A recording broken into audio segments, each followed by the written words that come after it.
5% of those housing projects have been completed. Firstly, is there any scope to speed that process up? And secondly, how do you reconcile that with the fact that last year 24,000 Well, that's the sort of argument that's put by our friends in the Greens. There's two different policies put forward there. One is the Housing Australia Future Fund would have been more advanced if people had voted for it. They ended up voting for it.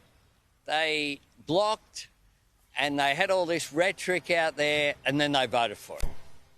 And I think similarly to this legislation, be it the Help to Buy legislation, the Nature Positive Ledge, a future made in Australia, the Greens and the Coalition are refusing to say they'll vote for that.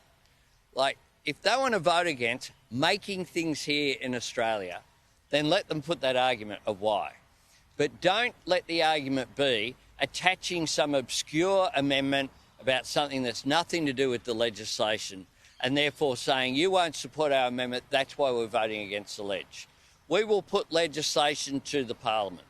We're always open to, of course, sensible discussions, and amendments are put forward and voted on their merits. But what we won't do is undermine our own legislation with amendments when it stands on its merits and when, in the case of those three pieces of legislation, Help to Buy, Nature Positive and a Future Made in Australia, everyone in the Parliament says they support the framework and the objective of that legislation.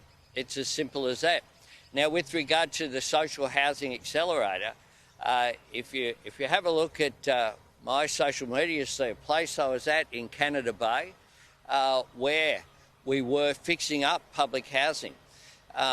Right around the country, the Social Housing Accelerator, which was $2 billion, we forwarded to state and territory governments last June, that is 16 months ago, is about making sure that houses which weren't occupied because they were unlivable are made livable, that we put people in them. And that is what we have been doing. Here in New South Wales, there was less public housing dwellings at the end of 12 years of coalition government than there was at the beginning.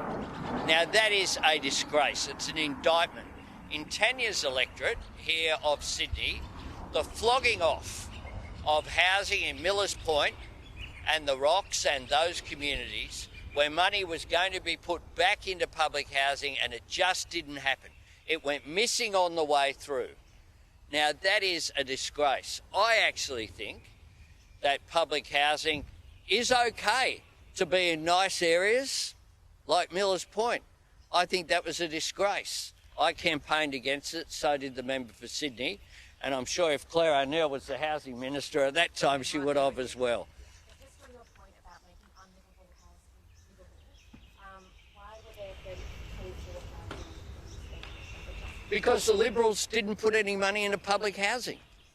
The state Liberal government had less public housing at the end of 12 years of government than they did at the beginning, and they left places that were derelict. I've been to many of them with Premier Minns. I've been to them in the Hurstville area. I've been to them in Canada Bay. I've been to them in my local community as well. They left them to be derelict. They didn't invest in social housing. My government is getting on with that. We have a specific program through the Social Housing Accelerator, $2 billion of our $32 billion plan to make sure that it is looked after. Prime Minister, you say you've halved inflation, but hasn't the Reserve Bank done the heavy lifting on that? And do you accept interest rates are where they need to be at the moment? Two surpluses, Andrew. Two surpluses.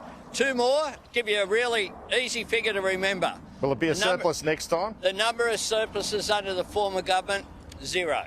We've delivered two surpluses, making a difference. Thanks very much.